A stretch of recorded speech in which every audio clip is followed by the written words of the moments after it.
So the last time I talked about punching my friend and how I got into rock climbing.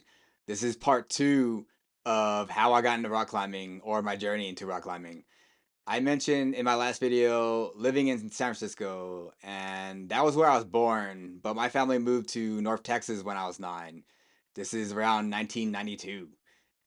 It was a culture shock for me. I tried my best to fit in, and I did what I thought other males growing up in the 90s would do in Texas, which was Friday Night Lights, joining the football team. Um, yeah, that got me into really good shape at the time before I graduated, and because I was eating pretty terribly. And then after I graduated, I ballooned and gotten way out of shape. But this was also when I was introduced to rock climbing for the first time.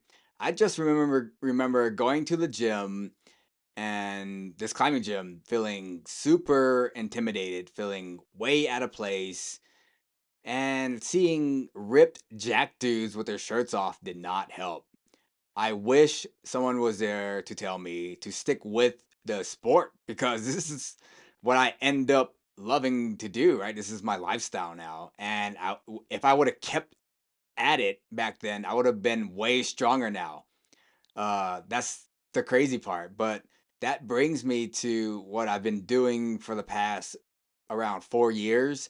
I worked at two nonprofits giving back, giving youth access to the outdoors and nature, teaching them activities such as mountain biking, hiking, camping, rock climbing. And these populations, these youth are, some of them are at risk and don't have access normally, right, to these activities, which also brings me to what I appreciate about the climate community now. It's super inclusive, super open, and welcoming. Um, for me to get those nonprofit jobs, I did an affinity expedition with Knowles called Southwest Leaders of Color Expedition. For me, that was such an experience, and I understand what it is to be in a safe space, right? And I meet people who still don't grasp that concept.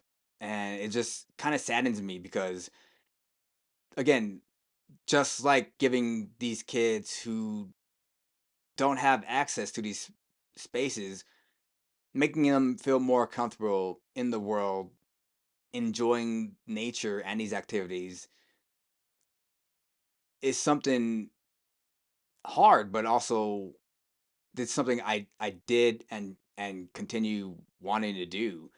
But to make it more enjoyable, right? Just understanding what gets them out of their comfort zone, gets them more comfortable. And affinity groups exist for a reason.